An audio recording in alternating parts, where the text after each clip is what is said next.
today continuing to be okay with being okay, or why admitting we are less than perfect may make us more perfect.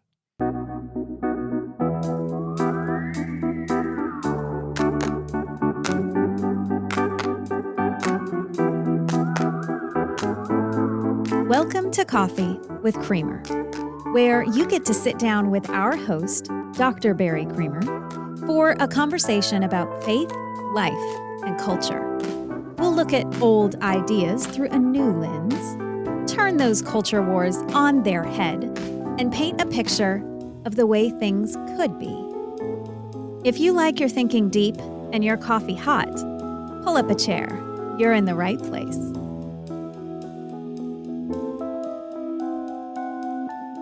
We began the conversation, last episode, and the premise is that we have to figure out as human beings the reality that our knowledge is imperfect and the decisions that we make are imperfect.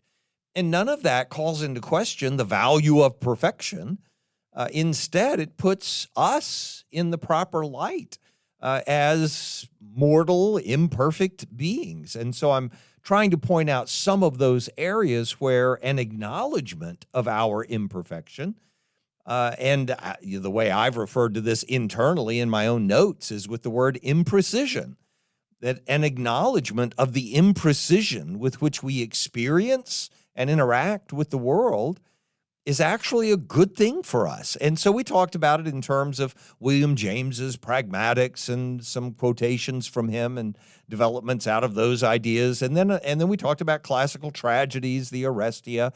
I even mentioned the cities of refuge in the book of Numbers. The reason I brought that up is because the shedding of blood, in order to relieve the shedding of blood, meaning vengeance has to be taken on, you have to have justice somehow, ends up with the world being full of blood. It's the old Gandhi thing, that if we all live by the rule of an eye for an eye, then the whole world goes blind, right? Everybody ends up with losing their sight.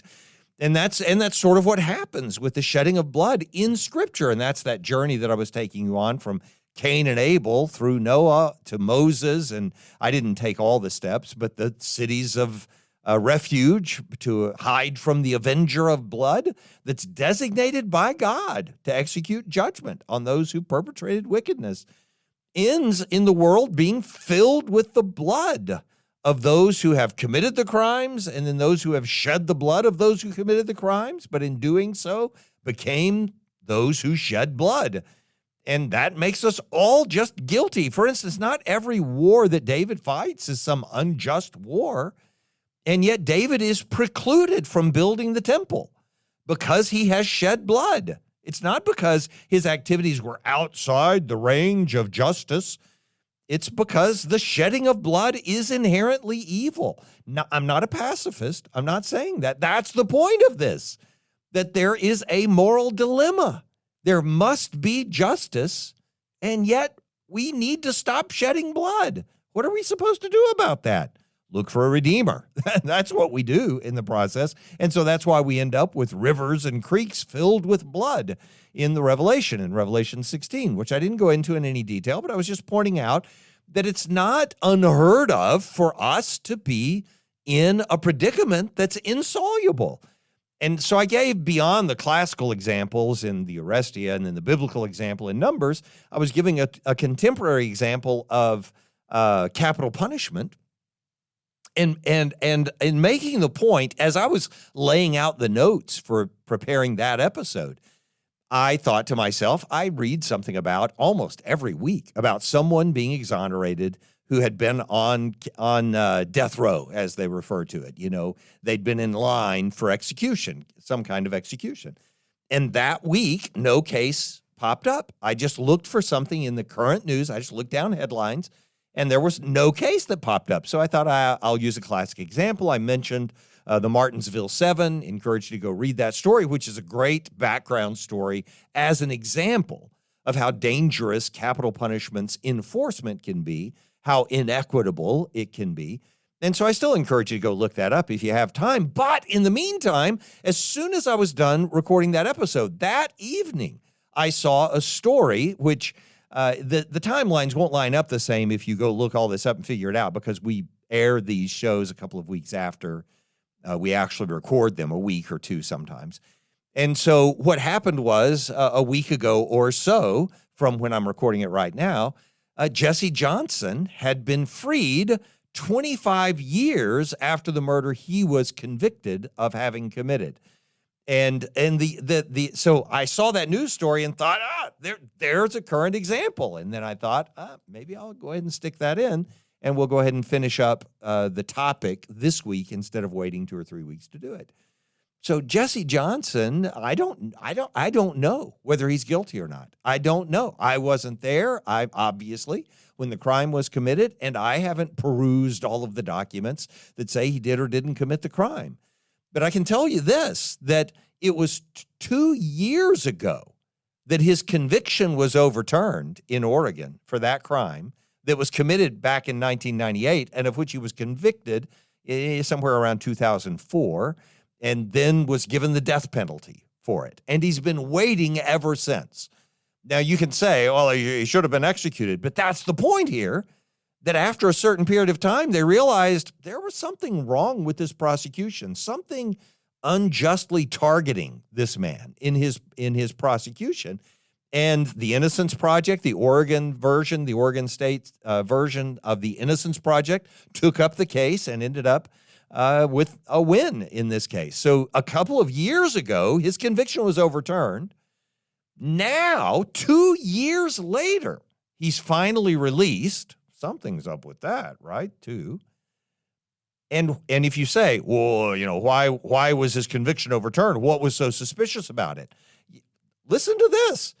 He was convicted despite the fact that the night of the murders, a law enforcement officer had spoken with a neighbor who said they saw a different man leaving the house after the murder time, that they saw someone else running away from the house, not the person they were going to arrest.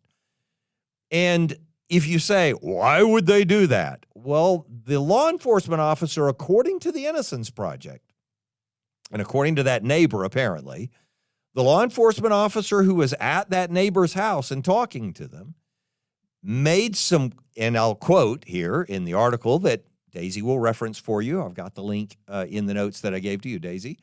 There were clear and unambiguous statements of racism, and I'll give you the example in a moment, by a detective involved in the case who discouraged a neighbor from sharing that she witnessed a white man running away from the scene on the night of the murder. The murder victim was black, and Jesse Johnson, which is a weird name for me to say, y'all, just to back up, because my grandmother's name was Jessie Johnson. The person I call Granny on the air, her name was Jesse Johnson. It was spelled with an I, Jessie, but that was her maiden name. So it's always weird to me when I say that name. That's just a personal note. Back to the story. So Jesse Johnson is the black man that was convicted of the crime, and this neighbor said she witnessed a white man running away, and this detective discouraged her from sharing that because he said, and I quote, according to the Oregon Innocence Project, a N word for a black man, an N word died, and an N word is going to pay for it. That's the statement. Now, regardless of what you think about whether Jesse Johnson did it or not, and I doubt any of us have any knowledge of whether that's the case or not, that would be enough to make anyone say, wow, this conviction is suspicious. And we ought to get someone in here who's not just trying to find someone to blame for it if we're going to talk about this. And 25 years later, he's walking out of the prison free because somebody's admitting that that was wicked, that was absolutely wrong to be done. I've said all of that to say you can understand why, in terms of capital punishment, this is especially important, because if he had been executed, which the stays and the delays and all of that I know are frustrating to people, but here you go. If he had been executed, all we would be doing is apologizing to a community or offering apologies to family members or something like that. But there would be no way to let him out of the grave and say, hey, sorry about that. Didn't mean to execute you. Go on about your life. Just doesn't happen. And so clearly there's a danger in capital punishment that's not present in other forms of punishment, including incarceration, which is itself horrible. This man has been in prison for 25 years, likely because someone just wanted to blame some black person for this crime. That's with a capital B. So I say all of that to say, on one side, there's a reason to say you should not use capital punishment. You should not be harsh in your convictions. I don't know, whatever you want to say. You should mitigate the practice of justice against criminals, whatever. Gripe about the criminal justice system or whatever you want to do. But then on the other side, and I mentioned this the other day, the victim is still dead, and she was brutally murdered. It was, as the police described it, a slaughter, a scene from a slaughterhouse. So it is a horrible injustice that was done, and something needs to make that right. The victims deserve some sense or some justice if they're still alive. If they're not still alive, they still deserve justice as human beings that have been killed. And society deserves justice. That's a problem for us to resolve that we cannot possibly resolve. You can't say, well, let's make a perfect justice system. There will never be a perfect justice system. We should constantly be making it better, and it ought to be better. So I'm not equivocating at all about saying the criminal justice system needs to be better. It needs to be more equitable. It needs to be more aware of the realities that motivate people to do the things that they do. And I mean, on the law enforcement side and on the criminal side, I'm in favor of all of that. None of that changes. That somehow we still have to make things right when someone's house is ransacked, or when someone's person is violated, or when someone is literally killed. There still has to be something done about it. So I have served on criminal juries. I have served on a criminal jury, and we convicted a man and sent him to prison, and we cried about it as a jury, which I don't know how anybody wouldn't do that, because you're taking a man's life away from him by putting him in prison.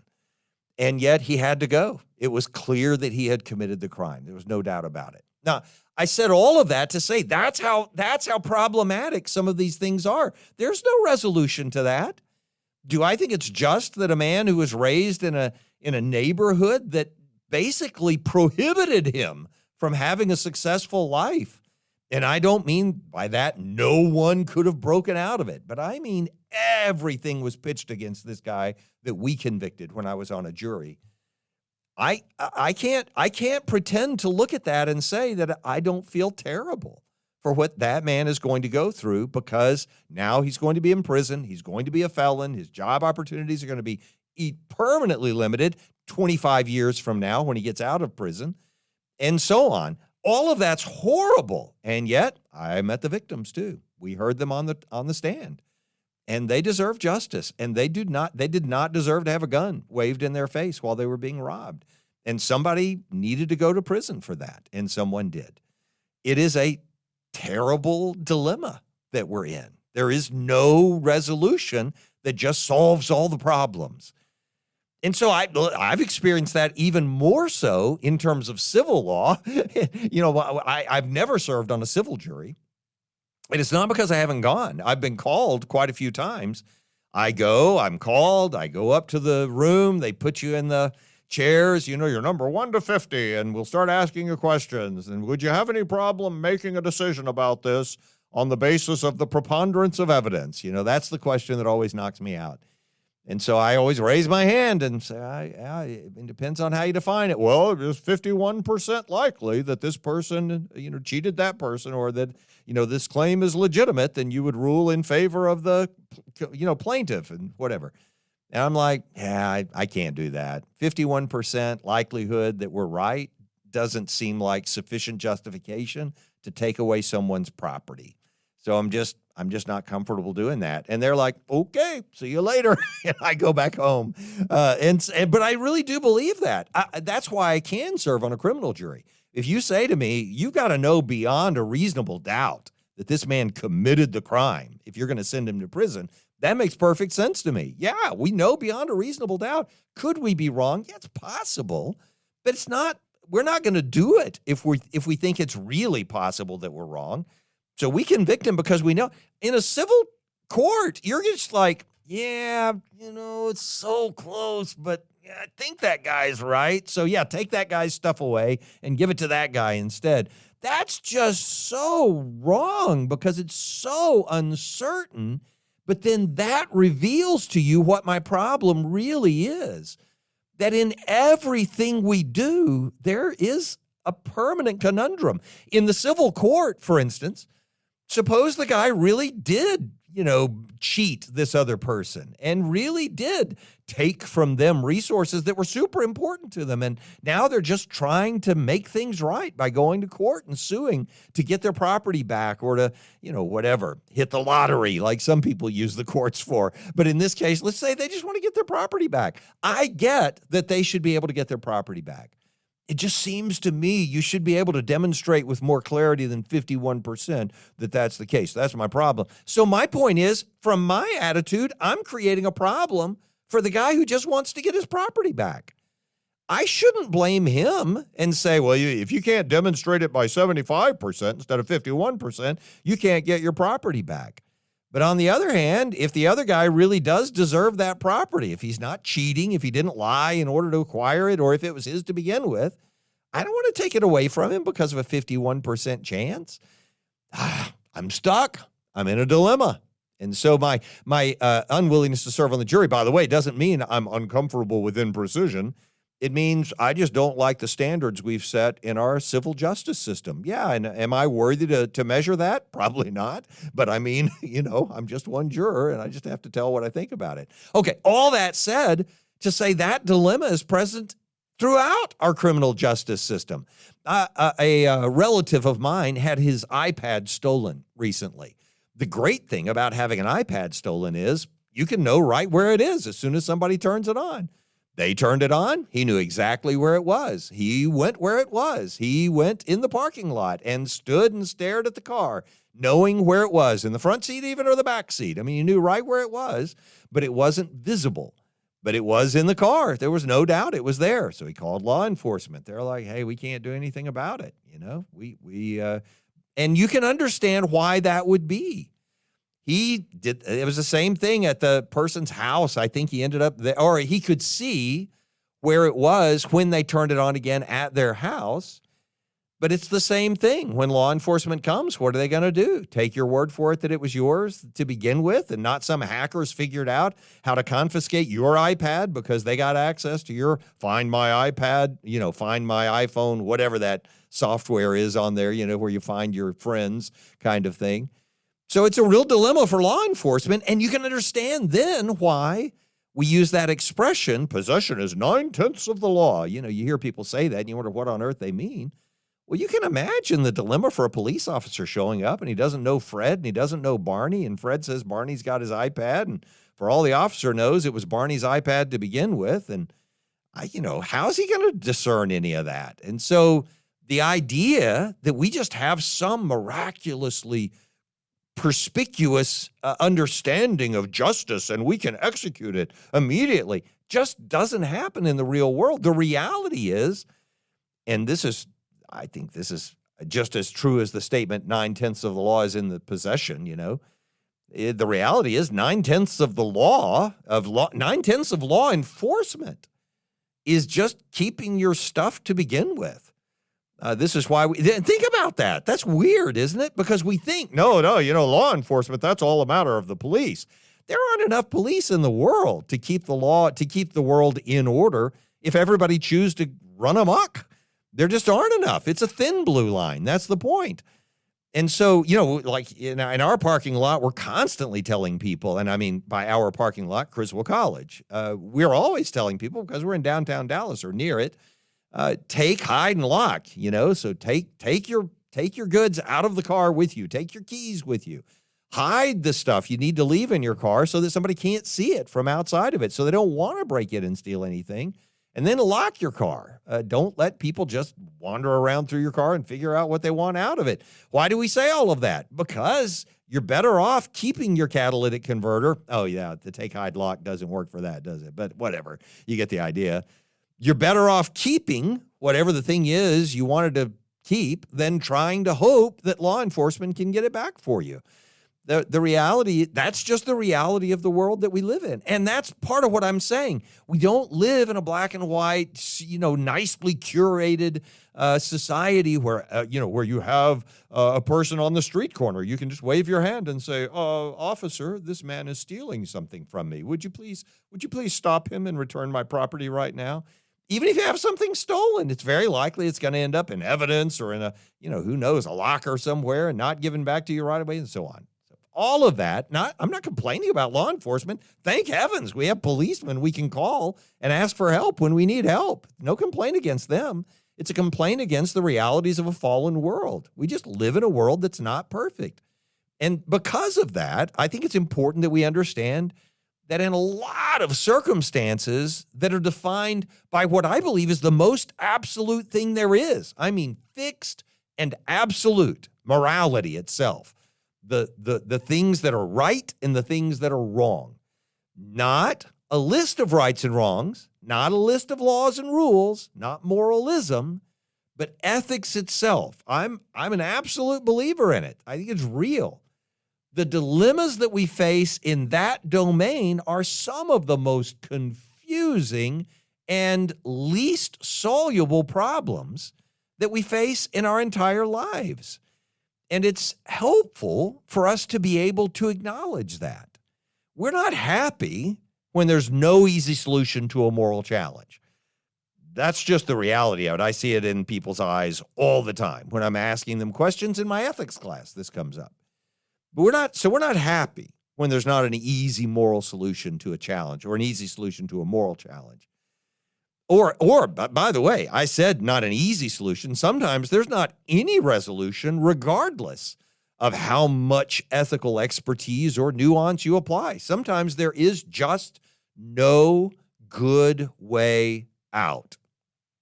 I can give you a bunch of examples. The easiest and most obvious is the one I've shared with you in previous episodes.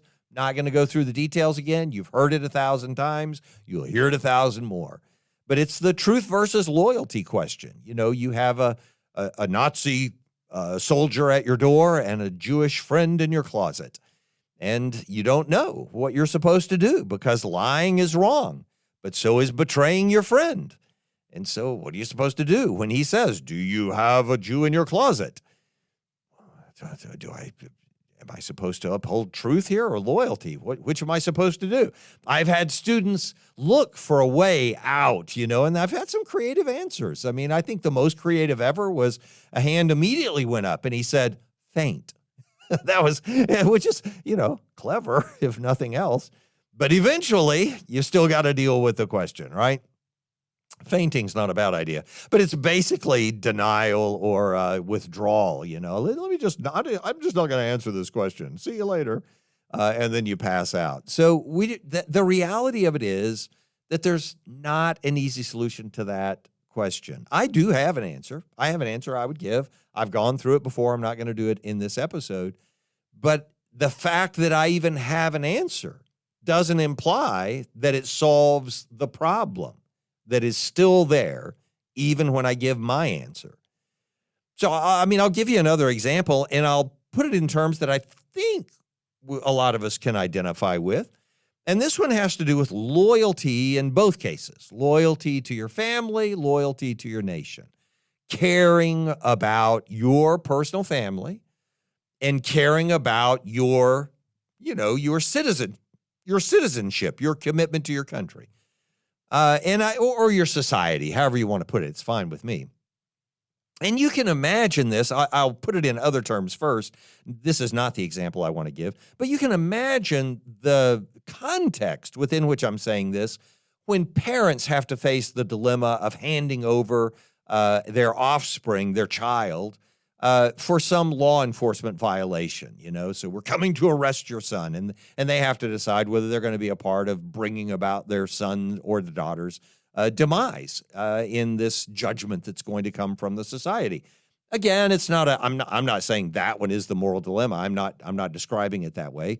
But I am saying it's enough of a dilemma that even in the Old Testament, when God tells them that, when your son or your daughter does this or that, then you will execute them. He also has to say to them, and you will not spare because of your mercy, meaning your desire to spare your child is not going to keep you from serving your society in this case, in Israel's case, in the Old Testament.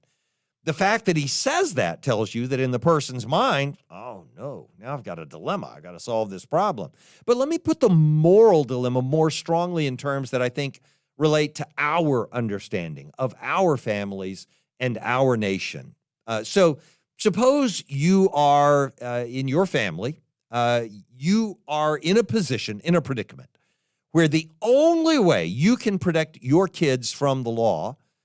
And so I'll give an example of a law that would be something you believe you need to protect your children from, because right now in California, these laws are being proposed, not necessarily adopted. I don't know. Again, I'm a couple of weeks out from the future when you'll be hearing this, which is weird. You're listening to this in the future. You didn't even know you were in the future, but you are.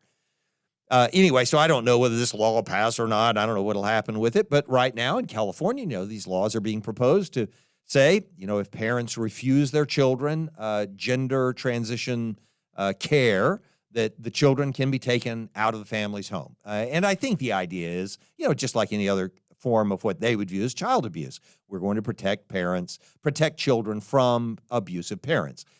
But I mean, a lot of parents are in an uproar about this one. I don't know whether it's justified or not. I haven't read the wording of the law. I don't know what it's actually like, because there's a lot of bluster around issues like this and a lot of inaccurate statements. I've not done the research to examine the law. I don't live in California, so I'm not quite as directly related to it. It's just come out recently as a story. Well, that was a lot of apologizing, wasn't it? Anyway, the point is, I'm saying, let's suppose it is the way parents are interpreting it. And they're saying, so my kid's going to go to just to some event somewhere. Somebody's going to convince them that they're of a different gender. And then you're going to come to my house and say, if I don't allow them to receive hormonal therapy to become the other gender, then you're going to take them out of my house. And now they're going to be taking kids out of my house. Let's pretend, because I doubt that's what the law actually says, but I don't know. But let's pretend that's what the law actually said. And you believe the only way to protect your kids from a law requiring participation in gender sensitivity training, for instance, is to move them to another country. Got to go. We got to go, kids. We got to go somewhere where there's a respect for parental authority, or at least a respect for some of the social order that we believe ought to be maintained, blah, blah, blah. Okay, you with me? That's the picture. Suppose that's the only way you can see protecting your kids. You'd be willing to do whatever it took to protect them. All right. Suppose the visas to the country that you find would be supportive of you as a parent and might provide protection for your family are unavailable. And by the way, unavailable because so many people from California all want to go somewhere that they can have protection for their children and their families. So they don't have enough visas for you. You can't get there. So what are you going to do?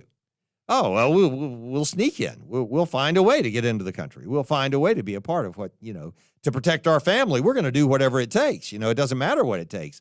And by the way, I could be saying this with guns too, the same kind of thing. Not about people taking your guns away. I'm saying there are some families whose response is, oh yeah, well, we'll just get our weapons and defend our family no matter what. In which case you're making a choice to say, I'm going to protect my family and I'm going to betray the society of which I am a part. Doing the same thing. So either way, you're facing the same kind of moral dilemma here when you're asking a question about family versus nation. So you say this, all right, to protect my family, I think I could justify sneaking across, say someday you can't cross state lines without being checked. Say in California, they do what we're trying to do in Texas with abortion. And they say, yeah, we're not going to let you take your kid out of the state if you're just going to take them there and then deny them the gender care that we think they ought to be able to receive, because that's what we're doing in Texas with abortion. So if we're going to start making state lines hard to cross, we can just be talking about California and Arizona here, for all I know. So you say, oh, I'm going to Arizona whether they want me to or not. I'm going to find a way to sneak across the border there. Well, you can say, and let's just say, okay, so let's say that's justified to protect your family. But then the people in Arizona might end up saying, this unfettered immigration we've got of California that's coming into our state is bringing a bunch of people who are taking our jobs. It's bringing people in who are bringing all their religious opinions in and changing the makeup of our state and our demographics. And we don't know where this is going to go. There really is a consequence, by the way, to unfettered immigration. There really is. And there really is a consequence to families not being able to go where they think they can protect or provide for their families. There really is a conundrum there. There's a challenge. There's a difficulty that's not easily solved. The point is that we're not left without any morality just because in a fallen world, we don't have the perfect answer to every moral question. There's no perfect rational expression of pi. This is math again. But pi is still a real value. It still is something that is mathematically clear and certain and useful. It is a number that we can actually use. The fact that we can't express it in terms of a ratio, there's no perfect rational expression of it, doesn't in any way qualify its reality. So there may be no perfectly rational explanation. This is just an analogy. So there may be no perfectly rational expression of morality in some situations, but morality is still a real value even in those situations. And we could go on with one moral example after another, but the point of the whole conversation is what I was saying last time at the end of the episode when we were closing. And I'll give those examples again, but then I want to give one other little part of an explanation. Admitting that we are too inept, we put this out in social media, admitting that we are too inept to grasp truth firmly doesn't insult truth's firmness, but our grip's firmness. That's what I mean by this whole conversation, that our humility is what needs to grow, not our sense of arrogance that we know all things. And in our humility, we can actually be in a stronger position to know more things that are true. Acknowledging, for instance, that our reading of Scripture is always tainted by the limitations of our own experience, tainted by the prejudices of our way of having been taught it when we were children, tainted a little by our perspective on the world as a whole, tainted by outcomes we'd like to derive from those Scriptures, acknowledging that our reading of Scripture, and come on, we all do it. I need to, and if you've never taught a Sunday school lesson, if you've never sat down with someone and tried to show them something from the Bible, maybe you've never done this.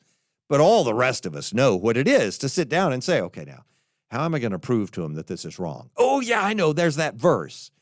And then we just take it and make it into what we need it to be in the moment. And sometimes they're close, and sometimes they're not even in the same ballpark. Acknowledging that our reading of Scripture is always tainted doesn't insult Scripture's authority or power, but ours. It questions our authority. It questions our power. Our power. That sounds like an advertisement, doesn't it? The Hour of Power. That used to be a great program, right? Some kind of program. I mean, prominent, not great, prominent. Because I don't remember what it was. And I'm back on task. It's not a bad thing to hold all of our opinions in abeyance. I said this the other day. You know what I mean by that? To hold your opinion, but also to know, let me make sure I'm not positive. It's sort of like getting your rifle on a target and saying, I don't want to pull the trigger yet because I'm not quite positive that that's what I want to aim at. Is that the right target? Is that where I'm supposed to be pointed? So it's not a bad thing to hold all of our opinions in abeyance. That is, to humble ourselves into a position of trust. And this is the part that brings it home for me, because in that position where we've humbled ourselves, realized we're having to trust other things, helps us find sometimes nothing more in the end than the fact that it's a good thing that the one we trusted really does have the authority he claimed when he rose from the dead. And then on the one we were talking about today, and this is what I'll add, and then I'll be done after this, on moral decisions, the fact that there's no clean path out of some of the alleys down which we've chosen to go doesn't in any way mean morality's truth has somehow dissipated. You understand what I'm saying? Sometimes we choose to go down a dark alley. And then we get to the end and we find a moral dead end. Man, no matter what I do here, I'm going to be doing something wrong. I've got to break this promise or tell a lie. What am I going to do? I either have to, ignore my responsibilities to reveal this to these people who it's going to help, or I have to break my promise to this person that I wouldn't tell. What am I going to do? You painted you chose the alley. You painted the corner. There is a corner we put ourselves in, same thing. But you chose the alley to go down. And I'm not saying every moral dilemma is your personal fault. I'm saying us as humanity. We go down these alleys and we get to the end, and lo and behold, there's a brick wall in every direction, and we go, well, there must be some easy way out. There's got to be some clear way out. There has to be a path out. And we run around in circles like a hamster, assuming there's a hole somewhere. And sometimes there's not a hole, and it's because we chose the wrong alley. But that's our responsibility. That's our fault. That's on us. And that's the world we live in. That's the fallen world we live in.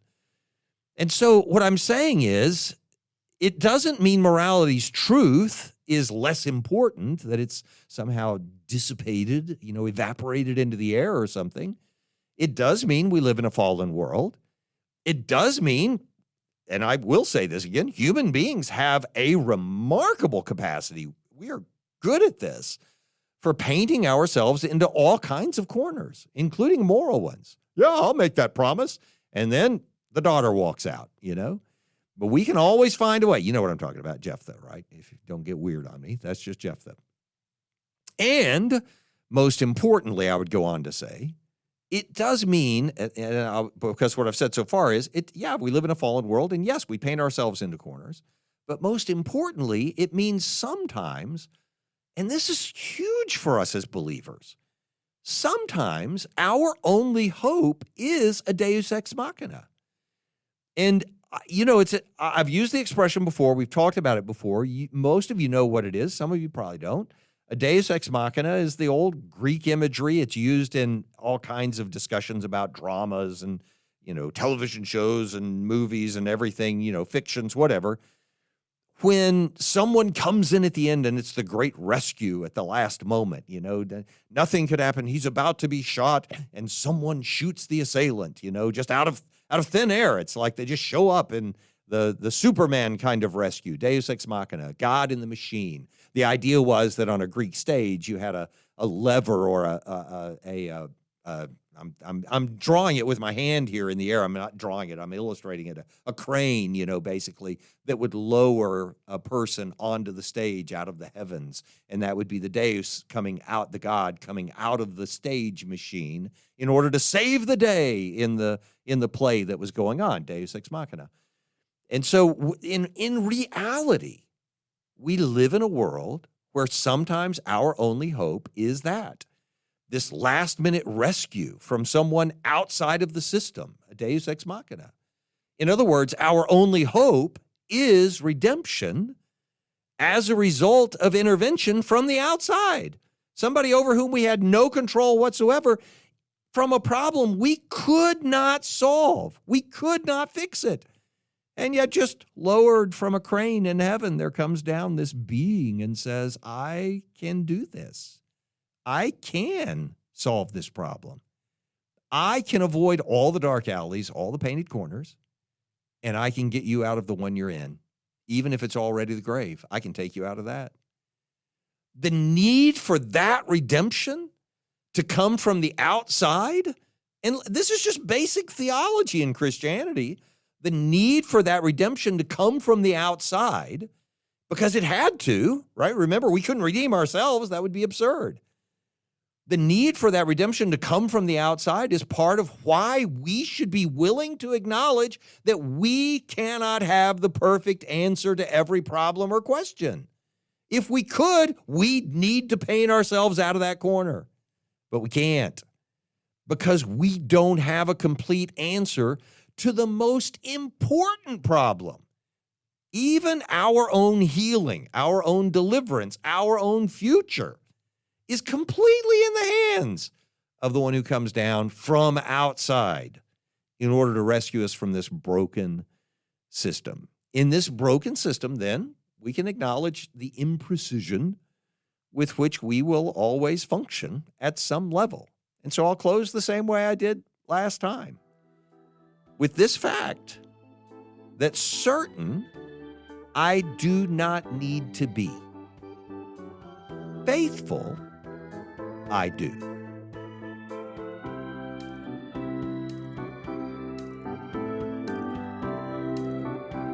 Thanks for joining us for Coffee with Creamer. Your cup of coffee may be finished, but we are not. Come back next week for a refill as we sit down to examine a new set of ideas and cultural issues. Don't miss an episode. Subscribe wherever you get your podcasts or visit our website at barrycreamer.com. Until next time, keep your mug hot and your mind sharp.